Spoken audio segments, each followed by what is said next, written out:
Aprovação da nossa devolutiva da avaliação oficial 2, da disciplina de processo do trabalho no turno vespertino. Estou aqui na sala aguardando para iniciar a gravação há aproximadamente 30 minutos, tendo em vista o baixo quórum de alunos presentes. Eu vou iniciar a nossa devolutiva falando um pouco sobre as questões que trabalhamos na nossa avaliação oficial 2.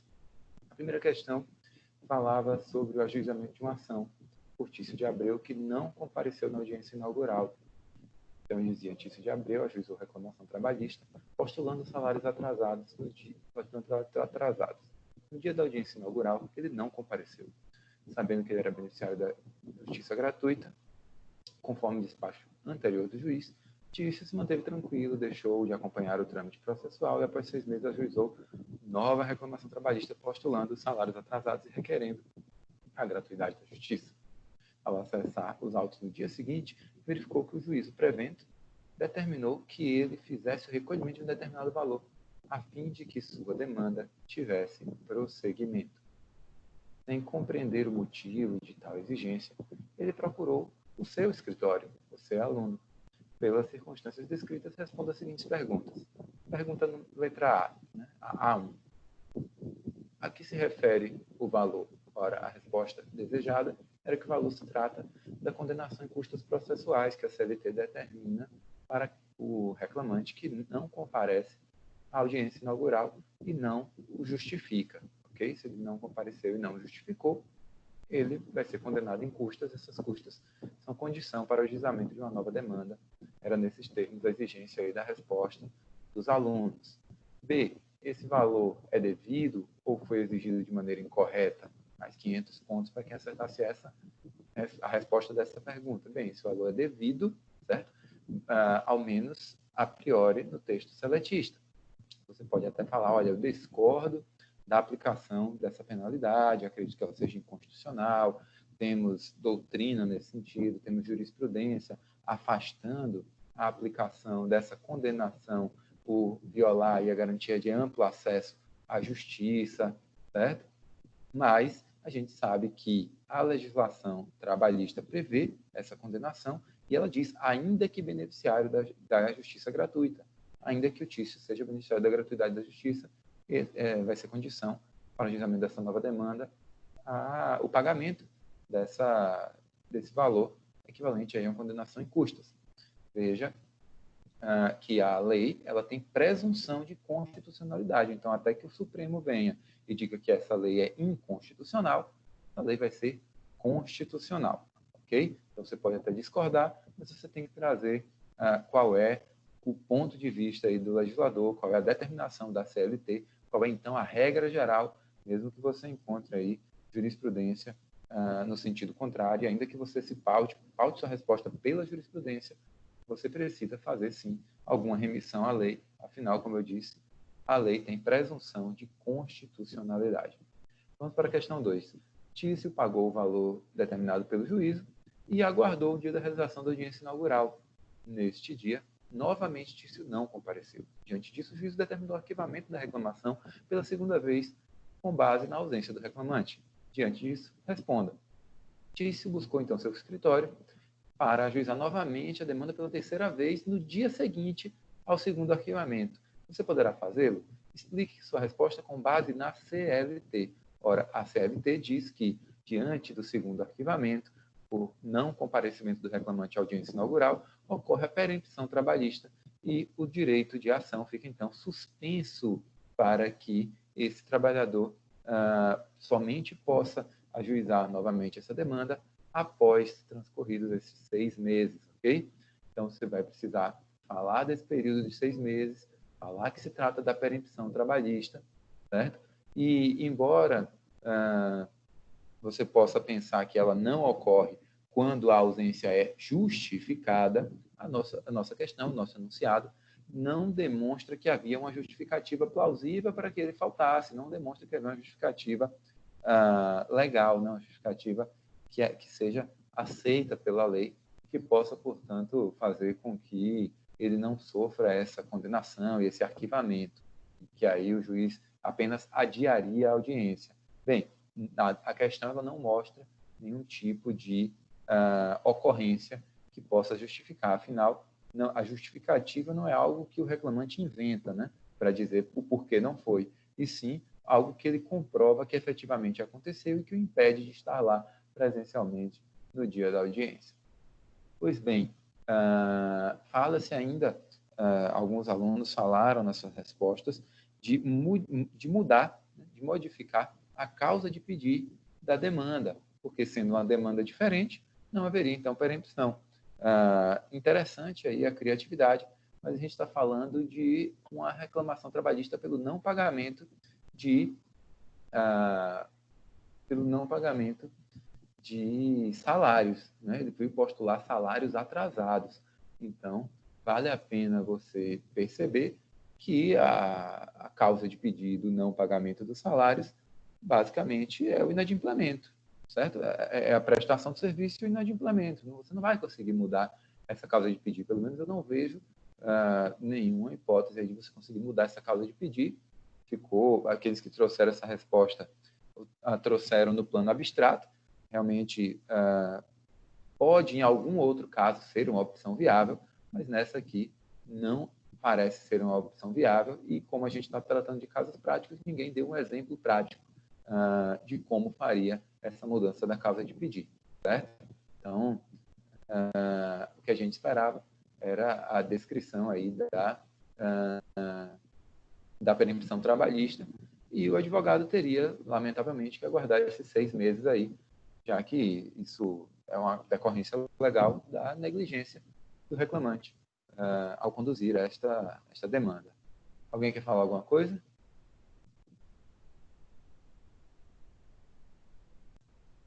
Vamos prosseguir, então. A terceira questão diz: Tício não logrou êxito em sua demanda judicial. Sua reclamação trabalhista foi julgada totalmente improcedente.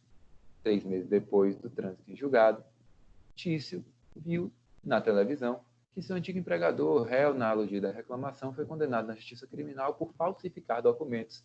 E os documentos apontados como falsos no processo criminal apareceram no jornal, ocultando os dados pessoais. Mas Tício percebeu que se tratavam dos exatos documentos que fundamentaram a improcedência da reclamação trabalhista por ele ajuizada. Veja, os documentos que o reclamado utilizou naquele processo eram falsos. Isso foi declarado em sentença criminal. Então, ele te procurou e gostaria de ajuizar uma ação rescisória. Primeira pergunta: trata-se de uma hipótese de ação rescisória?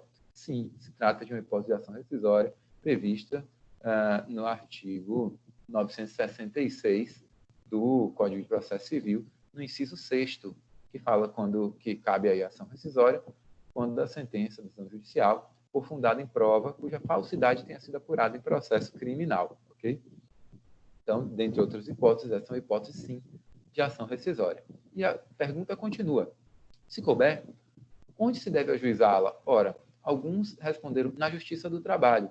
Ótimo, é na Justiça do Trabalho, mas você poderia ser mais específico. A ação rescisória é uma ação de competência dos tribunais. Então, supondo que o trânsito em julgado tenha ocorrido no primeiro grau, seria de competência do TRT, ok? Já se o trânsito em julgado ocorreu no TRT, ou seja, no segundo grau, aí a competência vai ser também do TRT. E apenas se o trânsito em julgado ocorreu no âmbito do TST, é que o TST seria o órgão judicial com competência originária para o ajuizamento, então, e para o processamento e julgamento desta ação rescisória. Por quê? Porque só tem competência para rescindir uma decisão o próprio tribunal que a proferiu. E como ela é uma ação de competência dos tribunais, não cabe aí na vara do trabalho ação rescisória. Quem falou Tribunal de Justiça errou feio, porque o Tribunal de Justiça não faz parte da organização judiciária trabalhista, ok? Da Justiça Especializada Federal do Trabalho.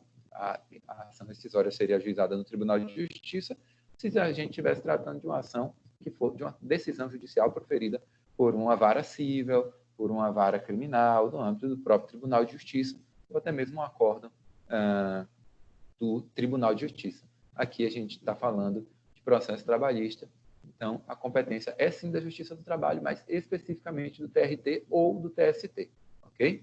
A letra B vai nos perguntar: Tício precisa depositar algum valor para ajuizar essa demanda? Qual ou quanto? Sim, ele precisa. O artigo 836 da CLT diz que é vedado aos órgãos da Justiça do Trabalho conhecer de questões já decididas, excetuados os casos expressamente previstos naquele título e a ação rescisória. Então, a ação rescisória permite ao órgão da Justiça do Trabalho rever uma questão que já foi decidida. Essa ação rescisória ela está sujeita a um depósito prévio de 20%. No CPC, ele é de 5%. E a gente viu isso em aulas anteriores. Mas na CLT, ele é de 20%. E a gente frisou isso em sala de aula. 20% do valor da causa. Ora, mas caso seja deferido, diz a pergunta C, eventual requerimento, e ele seja beneficiário da justiça gratuita, ele fica dispensado desse valor? Sim, ele fica dispensado desse valor, porque o próprio CPC, desculpe, o próprio CLT, no artigo 836, nos diz que esse depósito é obrigatório, salvo no caso de prova de miserabilidade jurídica do autor. Ou seja, a CLT, na letra fria da lei, diz que ele tem que provar que não tem condições de arcar com esse valor, certo? E aí ele vai ficar dispensado desse depósito prévio de 20%. Porém, a gente encontra jurisprudência da SDI 2, do TST, no sentido de que a ação rescisória dispensa essa prova, ou seja, não precisa da prova. Basta que ele declare não ter condição de arcar com as custas do processo. Mas veja que, seja exigindo prova ou não, o fato é que ele vai precisar ter deferida a gratuidade da justiça, ou seja, há um reconhecimento judicial de que ele não tem condição de arcar com o custo daquela demanda. Diante disso, ele vai ficar dispensado desse depósito prévio de 20%. O que a jurisprudência vai discutir é se ele precisa comprovar isso, como o texto legal a priori exige aí numa interpretação literal, ou se essa interpretação deve ser uma interpretação sistemática, histórica, teleológica, contemplando aí talvez a mesma sistemática, né, que a gente tem lá no CPC, de que para a pessoa natural basta a declaração de que não tem condição de arcar com as custas do processo e ela já vai ser beneficiária da gratuidade da justiça. Regra esta que é salutar, que vinha sendo aplicada na Justiça do Trabalho até a reforma trabalhista, mas que foi modificada com a reforma trabalhista, quando a gente passou a ter um parâmetro de 40% do teto do regime geral da Previdência Social, que pode ser aferido aí, objetivamente pela análise daquilo que consta registrado na carteira de trabalho do reclamante, ou mediante prova, né, da ausência de condições de arcar com as custas do processo. Aí seria um critério mais aberto para o caso em que o trabalhador recebe uma quantia salarial superior a esses 40% do teto do regime geral de Previdência Social, que a gente sabe que varia todo ano, e diante deste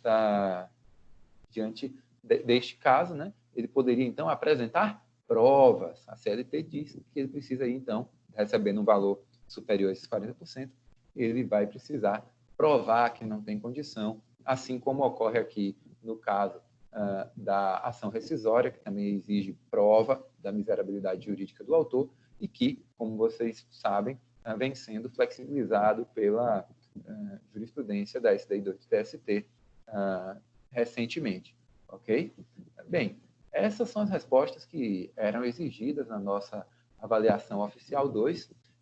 Não são respostas difíceis, certo? Não são questões difíceis, mas são questões práticas que demandam aí algum contato, algum traquejo no âmbito da nossa disciplina, sempre lembrando que a própria correção não é uma correção que exige uma adequação exata, milimétrica nos termos em que as respostas foram imaginadas. Há uma certa flexibilização, mas existem exigências mínimas, né, de resposta de pontos essenciais daquele questionamento e também de pontuação daquilo que efetivamente foi perguntado. Afinal, não poderia pontuar algo que não foi perguntado, uma vez que, como não foi perguntado, outros que também sabem esse conteúdo que não foi cobrado, né, poderiam tê-lo dito e não o fizeram.